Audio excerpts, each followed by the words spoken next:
Hello world. Frida Reba Darcy and one Patricia O'Connor here. And today is our Thursday drop on our bonsai balcony. This is a little quick look at our cherry tree cuttings. I don't see anything rooting in there. Better luck next time. I haven't given up on them. They're gonna have to give up on me first, but yeah, I'm not seeing anything happening there. But today is quite an interesting day indeed. It is a little blustery looking right now, a lot of clouds about, but we are in between thunderstorms, not thunderstorms, rainstorms, and it has been quite windy today. I woke up to a fairly heavy amount of rain, and even with that, I still had to water my trident maple because it looks like it's drying out from all the wind. It'll be okay. But otherwise, it is a blustery day today. I've had a few errands to run. We're getting kind of a little bit of a later start. But yeah. So our lights aren't swinging around too much so far. I guess the wind is coming from a direction that isn't killing us too bad. But I still had to water. I still had to water the cypress trees. I still had to water all of the cypress trees, and I still had to water the wisterias. I haven't watered the pines on the rail. I did give the oak a little bit of water. I did give the Dawn Redwood a little bit of water. But otherwise, they got watered good this morning. We've been having rain just about every day for about 5 days now. They were calling for rain about 3 of those days that I saw, and then was supposed to be not rainy the others. But I don't think that quite did it. I think we got rain every day, and to that end, I've been balancing a bit of a fine line with this guy. This is my 75-year-old Japanese black pine, and as some of y'all are aware, and it hasn't come up in long enough that we might have new viewers, or some of y'all might not have been watching when this came up, but last summer, we had an issue with this tree that I had to do a bit of a repot and get rid of some dead growth at the bottom of the root ball, and a little bit of blockage that was causing it not to drain adequately, and it might have been a little bit overwatered, but I also might have overwatered it.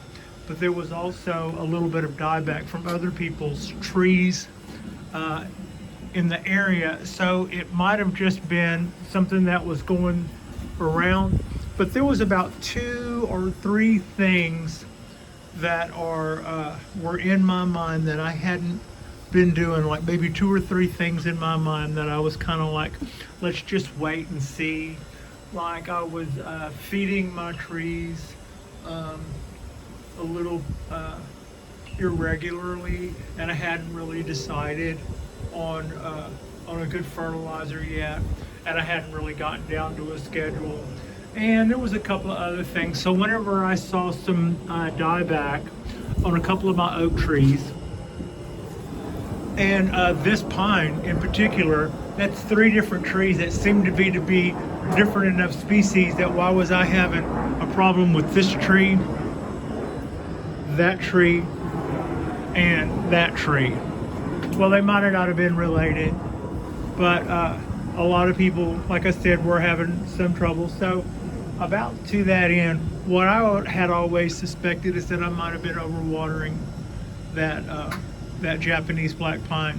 So when it comes to taking we'll just wait and see what happens, and we'll get to learn about fertilizing when that bites us in the butt for some reason, and we need to learn about it kind of approach.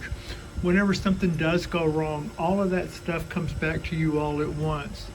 The 2 or 3 things that you decided that you could learn about bonsai as they come up, and you're just wondering which one of those things it is that has caught you out this time. So we kind of went through that, and in the end, probably the biggest mistake I made with this tree, and the reason I'm mentioning it again is one of our viewers, one of my regular viewers, mentioned how yellow it was looking. Yes, it is, but we are going through the other side of what hit us at the end of last summer. We may lose some branches, we may have some dieback, but it's making a lot of candles right now. As you can kind of see, those little candle tops have started showing themselves, and they are covering the tree throughout, so I don't feel like we're going to lose a half of a tree or a quarter of a tree or a side of a tree or anything as bad as that. But to that end, I won't be doing any more candle pruning on a cork bark Japanese black pine 2 years in a row. That was one of the mistakes I made. But as you can see, all the little candles are starting to come out on it again. But yes, it is looking very yellow. It was looking even more so. And about to that end,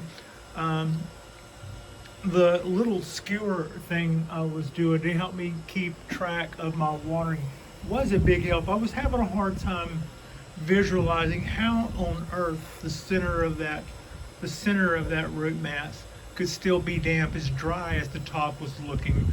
And it did help to give me a little better perspective of just what was going on closer to the root mass. And so you start kind of backing off your watering a little bit, and the tree starts looking greener and greener and greener. And then maybe it comes time for you to water, and then it starts raining 3 or 4 days in a row, and then the tree starts looking yellow again. And to the last time that happened, I actually thought about bringing it over here out of the rain, because I knew it was going to rain while I was at work, and I had just watered it and I was wanting it to dry. I'm not going to do that. If I ever overwatered this tree, and yeah, I probably did, we did that a little at a time over the course of the 2 years that I had the tree before I had the kind of problems. So to that end, I watered it when it came time to water it last week, and then the next day it rained. And to my way of thinking, we weren't supposed to get rain for another 2 or 3 days after that. Well, that didn't work out. It's been raining for like 4 or 5 days in a row, and the tree was looking a little bit yellow to me during my last video 2 days ago. And even one of our viewers asked if the tree was looking yellow and was it okay. Yes, it's actually looking better than what it was a bit back. But one thing we learned is what we came away with was be more proactive when it comes to whether or not you're going to feed your trees, or whether or not you're going to decandle your trees, or whether or not you're going to do your needle pruning or thinning or any of those things. Doing the wait and see for 2 or 3 things like that means that whenever you do see a problem, all of those things come back to haunt you at once, because you are then wondering which one of those things that you didn't learn about is the thing that's kicking your butt, and you feel like you need to learn about it really, really fast. So, being a little bit more proactive might hedge off a little bit of panic. The other thing was I did make some fundamental mistakes. I decandled this the year after a pro decandled it, and you're not supposed to decandle a cork bark black pine 2 years in a row. That probably weakened it. My tendency to overwater rather than underwater probably set it up, although it was looking great not more than a month before things started looking different. So I'm thinking that's probably was just one of the spokes in the wheel that I needed to improve on. I would say that sweet potato here and this guy, which has a little bit of yellowing needles, but those are all like going on 3rd-year needles. It's going on a 3-year-old pine, and the little yellowing that you see is our first rounds of needles turning yellow. The rest of them are looking really good and green, and we're seeing a lot of really good and green. And that probably reflects closer to how we're doing our Japanese black pines at the moment. And to that end, these guys, the Ponderosa, they won't stomach too much water. They move really, really, really slowly. And if you overwater stuff, you cannot overwater them. They like even less water than the Japanese black pine. So I think we're doing okay on our game, but we're going to have to just bear with it and wait for one of my favorite trees to come back in its own time. And it's doing everything it's supposed to do. As you can see, I've got my Bio Gold feed. We're going to feed it, we're going to water it, we're not going to do jack doodly to it otherwise. We're going to let all those candles do all that thing, and we're just going to let it get fast and loose. If I had, like I said, if I had one of those large planters, container type aerator things, this would be the time for that. If I had one of those, if I had a place for one of those, this would be probably the time for that. But as it stands, we're just going to leave it as potted and make little demands, little to no demands. So that's the kind of a recap on what's going on with the cork bark black pine. Our other little black pine will get its treatment later on. I think we do that around June or so, when it will get decandled, and we'll have to do our needle thinning and all that stuff. Quick look here at this cork bark oak and all the stuff that's just flushing out. It's blustery day today, but this tree is just flushing out with all of that stuff since our little prune back. It's just giving us more and more and more. Really happy to see it, and I hope that I can expect the same thing. Now I'm going to move back in here for a minute. I hope that I can expect the same kind of thing from this. This is my coastal oak. This was, like I had said earlier, this was one of them that we had also had a little bit of dieback with. We had lost some really pretty branches. I brought it in tonight, and I also brought in my Kodai maple forest because it had gotten rained on now for a couple of days in a row. They both have. And whereas this guy's okay, I brought it in so I can add maybe a little bit of wire, a little bit of motion to a few of these branches. A few of these branches are going to be tailor-made, exactly what we need. And a few of these branches probably won't make the grade in the scheme of things, but it is our return to growth after we lost a lot of branches. So you don't necessarily cut everything off that you don't like when it first starts coming back. You let a lot of it more come back, and then when you start getting more choices, you can be a little bit more selective.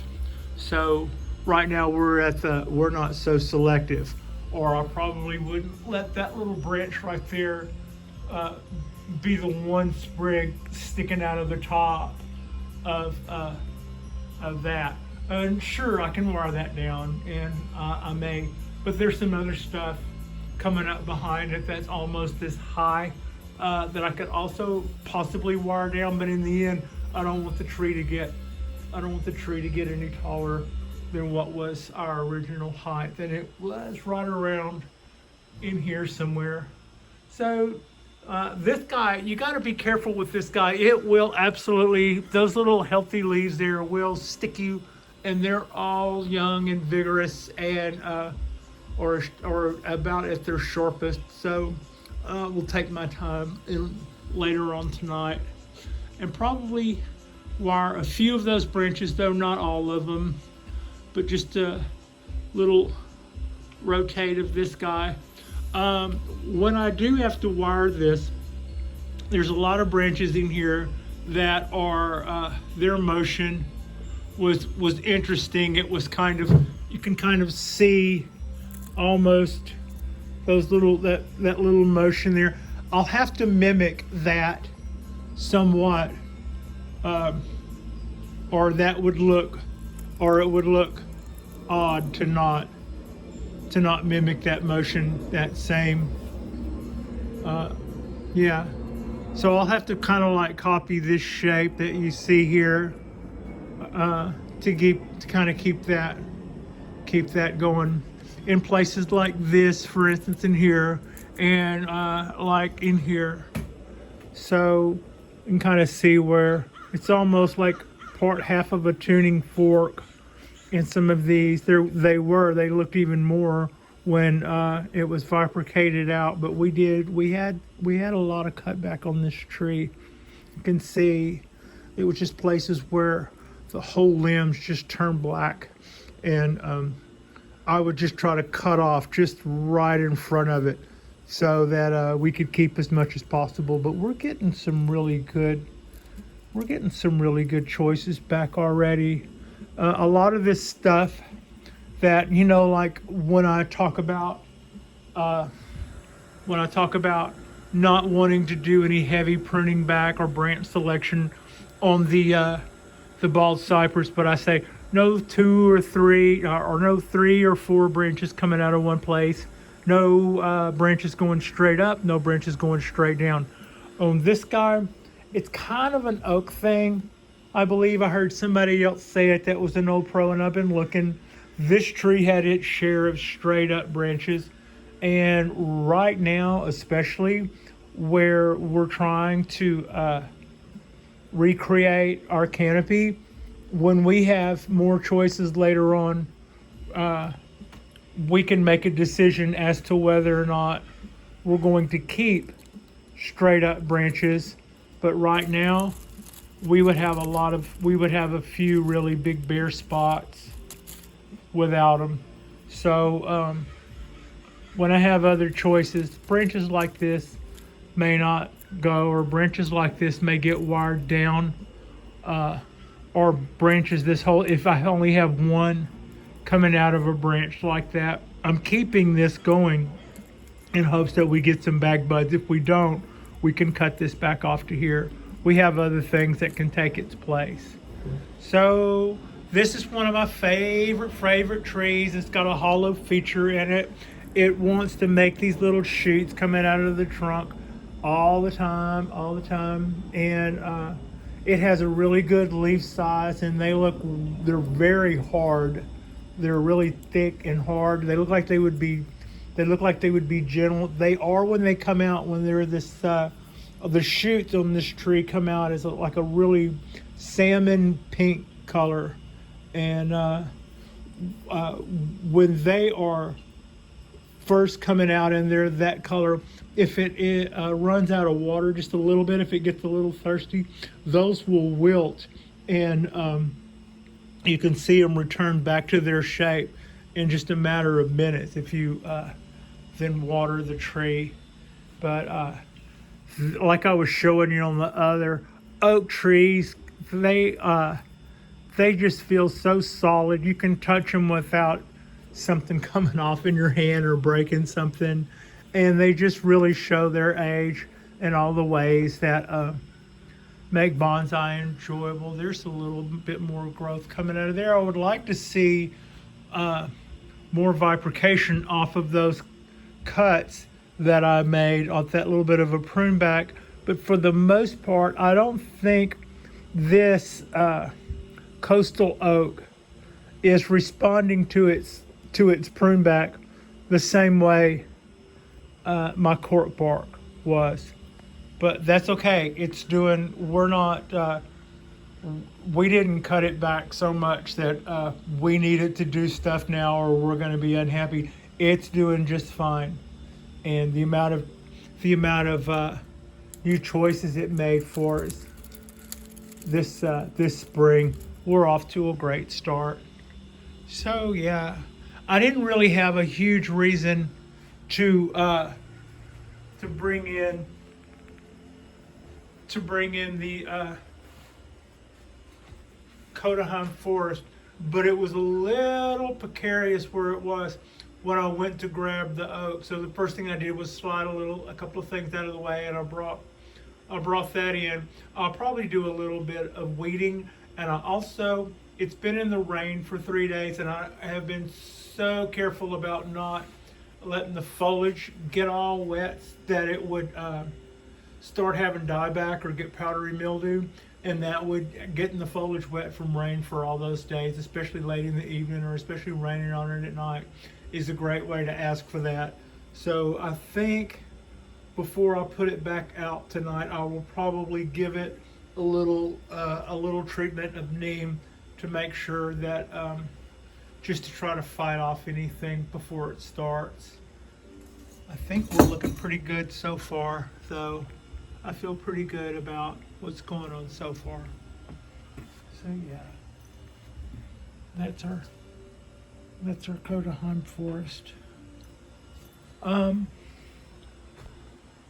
Our next little thing to look at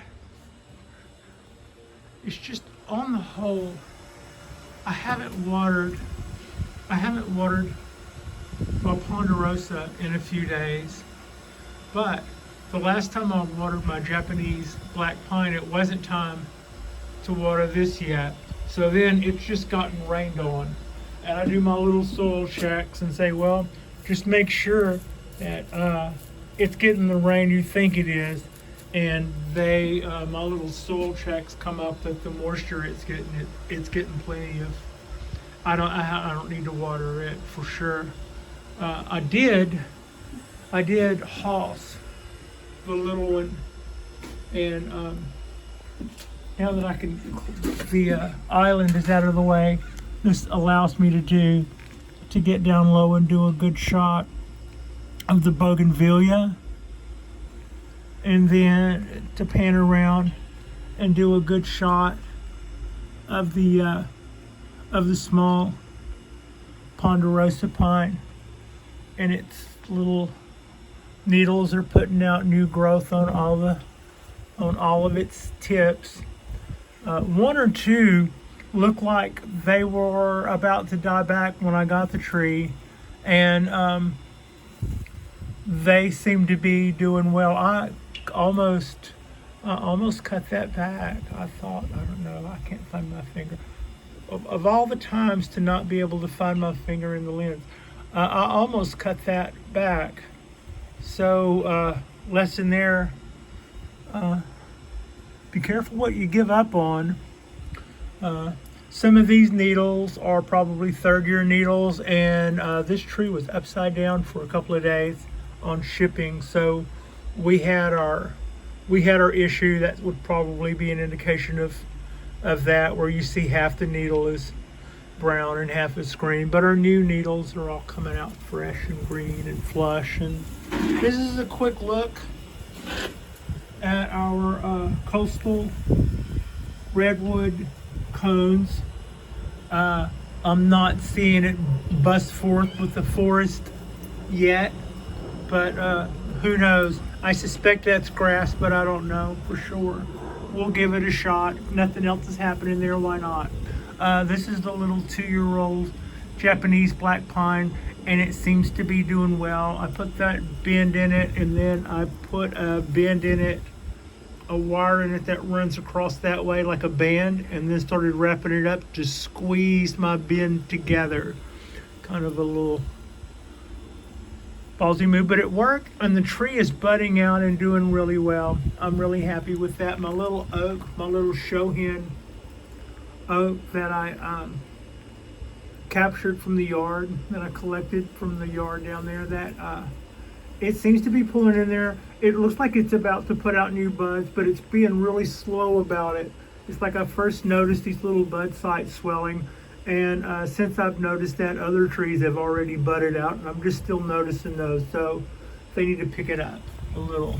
I mean, they don't have to, but it would be nice. But other than that, all signs seem to be pointing to pretty good. This is something that I hadn't really talked about yet. This is the lemon cypress that I've been abusing since I found it in the back seat of my car Christmas a year ago. I finally decided the other night to that it had outgrown its little plastic pot, and to put it in that, rake back pull off all the dead stuff on it, which was a lot, and then throw some water and do some little windswept thing. We'll see if it all recovers from that, and then we'll get some ideas about what. I have no idea otherwise what to do with the lemon cypress. They do smell really good when you're working on them. They kind of smell like maybe like a lemon soap or something, you know, more like a clean lemon smell.